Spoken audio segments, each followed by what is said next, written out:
Doctor Dolittle, ये नाम तो हम सब ने कभी ना कभी सुना ही है। वो डॉक्टर जो जानवरों से बात कर सकते थे। लेकिन सवाल ये है कि उन्होंने ये सब सीखा कैसे? क्या ये कोई जादू था? असल में ये कहानी किसी जादुई शक्ति के बारे में उतनी नहीं है जितनी कि सुनने की कला के बारे में है। एक ऐसी कला जो शायद हम सब सीख सकते हैं। जरा एक पल के लिए सोच कर देखिए, क्या हो अगर हमारे आसपास के जानवरों की आवाजें सिर्फ शोर ना हो। अगर किसी कुत्ते का भौंकना असल में एक सवाल हो, या किसी बिल्ली की म्याऊं एक पूरी कहानी सुना रही हो। बस यही एक छोटा सा ख्याल डॉक्टर डूलिटल के उस सफर की शुरुआत बना जो वाकई असाधारण था। तो ये कहानी है उस एक पल की जब इंसानों और जानवरों के बीच की वो जो एक अनदेखी दीवार होती है ना, वो टूट जाती है। ये कहानी है एक ऐसे डॉक्टर की जिसने सिर्फ अपने कान नहीं खोले बल्कि अपना दिल भी खोला, और ऐसा करके उन्होंने दुनिया को हमेशा हमेशा के लिए बदल दिया। तो चलिए मिलते हैं हमारी कहानी के हीरो से, डॉक्टर जॉन डूलिटल। उस वक्त वो एक आम इंसानों के डॉक्टर थे, या कहना चाहिए हुआ करते थे, क्योंकि उनकी जिंदगी में एक ऐसी उलझन आने वाली थी जो उन्हें एक बिल्कुल नए, एक अनजाने सफर पर ले जाने वाली थी। कहते हैं ना कि जिंदगी का सबसे बड़ा मोड़ कभी-कभी सबसे अजीब जगहों से आता है। डॉक्टर डूलिटल के लिए भी कुछ ऐसा ही हुआ। ये मोड़ लेकर आया उनका एक मरीज जो बिल्लियों का खाना बेचता था। उसने डॉक्टर को एक ऐसी सलाह दी जिसने उनकी पूरी दुनिया ही पलट कर रख दी। सवाल तो बहुत सीधा सा था, लेकिन उसका असर बहुत गहरा था। उस मरीज ने वो चीज़ देख ली थी जो शायद डॉक्टर खुद भी नहीं देख पा रहे थे, कि उनकी असली कला, उनका असली टैलेंट इंसानों से ज़्यादा जानवरों को समझने में था। अब डॉक्टर तो इस नए ख्याल में उलझे हुए थे कि तभी कहानी में एक और किरदार की एंट्री होती है, उनका पालतू तोता पॉलिनीशिया। वो खिड़की पर बैठ के चुपचाप सब कुछ सुन रहा था, और उसे तो ये आइडिया भाई जबरदस्त लगा। और बस यहीं से कहानी एक बहुत ही मज़ेदार मोड़ लेती है, क्योंकि पॉलिनीशिया कोई मामूली तोता नहीं था। उसके पास एक ऐसा राज था जो डॉक्टर डूलिटल की दुनिया को हमेशा के लिए बदलने वाला था। पॉलिनीशिया का वो एक सवाल एक धमाके जैसा था जिसने डॉक्टर की पूरी सोच की नींव हिला दी। जानवर बात कर सकते हैं? ये कोई मजाक नहीं था। ये एक ऐसी सच्चाई थी जो हमेशा से उनकी आंखों के सामने थी, पर वो कभी देख ही नहीं पाए थे। और पॉलिनेशिया ने सिर्फ बोला नहीं, उसने सबूत भी दिया। उसने एक अजीब सी आवाज निकाली जो सुनने में शायद बेमतलब लगे, लेकिन वो पक्षियों की भाषा में एक पूरा सवाल था। क्या दलिया अभी भी गर्म है? और बस उसी एक पल में जो बात एक कल्पना लग रही थी, वो हकीकत बन गई। डॉक्टर डूलिटल की हैरानी अब जोश में बदल चुकी थी। उन्होंने फौरन एक नोटबुक और पेंसिल उठाई।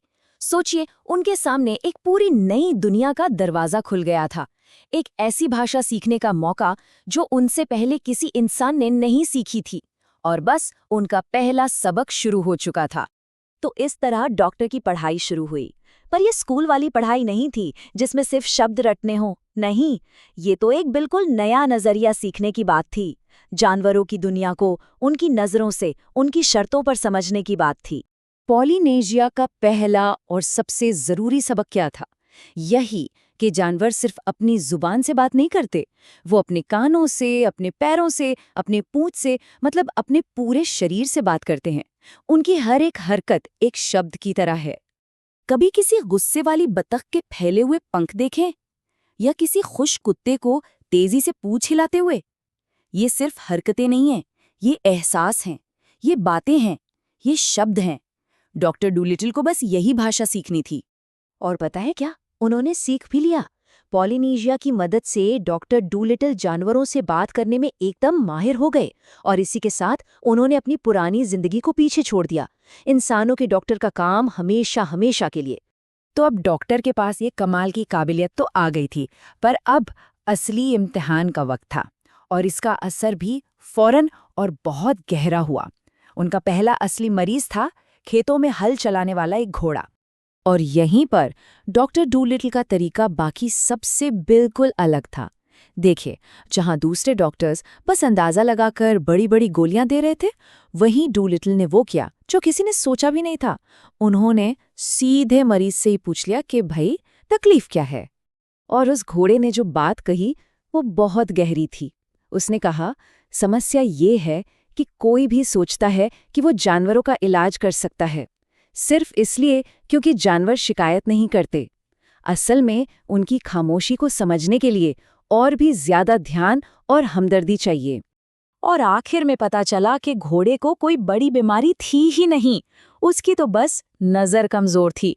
उसे सिर्फ एक चश्मे की जरूरत थी। सोचिए, इतना आसान सा हल जो सिर्फ और सिर्फ सुनने से ही मिल सकता था। बस इस एक कामयाबी के बाद तो डॉक्टर डूलिटल का नाम जानवरों की दुनिया में जंगल की आग की तरह फैल गया। अब वो सिर्फ एक लोकल डॉक्टर नहीं थे, वो एक उम्मीद बन चुके थे। देखते ही देखते उनका जो शांत सा बगीचा था वो एक बिजी क्लिनिक में बदल गया। बड़े, छोटे, पालतू, जंगली, हर तरह के जानवर उस एक डॉक्टर से मिलने के लिए लाइन में खड़े थे, जो आखिरकार उनकी भाषा, उनकी तकलीफ समझता था। और डॉक्टर ने भी सबका स्वागत करने के लिए अपना घर ही बदल डाला। घोड़ों के लिए बड़े दरवाजे, गायों के लिए अलग, यहाँ तक कि चूहों के लिए भी एक छोटी सी सुरंग बना दी। ये दिखाता है कि वो अपने हर मरीज की कितनी इज्जत करते थे, चाहे वो कितना भी छोटा क्यों ना हो। और उनकी ये कहानी सिर्फ उनके शहर तक ही नहीं रुकी। मौसम के साथ सफर करने वाले पंछियों ने उनकी कहानियों को अपने पंखों पर उठाया और समंदर पार पहुंचा दिया। इस तरह उनका नाम दुनिया के कोने-कोने में बसे जानवरों तक पहुंच गया। अपनी पुरानी जिंदगी को पीछे छोड़कर डॉक्टर जॉन डूलिटल को सिर्फ शोहरत ही नहीं मिली, उन्हें मिली सच्ची खुशी, एक मकसद। ऐसा लगता था मानो जानवरों की दुनिया में उन्हें आखिरकार अपना असली घर मिल गया था। और आखिर में ये कहानी हमारे लिए एक सवाल छोड़ जाती है। क्या होगा अगर हम भी डॉक्टर डूलिटल की तरह उन आवाज़ों को सुनना सीख लें जिन्हें हम अक्सर अनसुना कर देते हैं, चाहे वो जानवरों की हों, प्रकृति की, या फिर अपने आसपास के लोगों की ही क्यों ना हो। अगर हम सच में सिर्फ सुनना शुरू कर दें तो हमारी दुनिया कितनी बदल सकती है, इस पर सोचिएगा ज़रूर।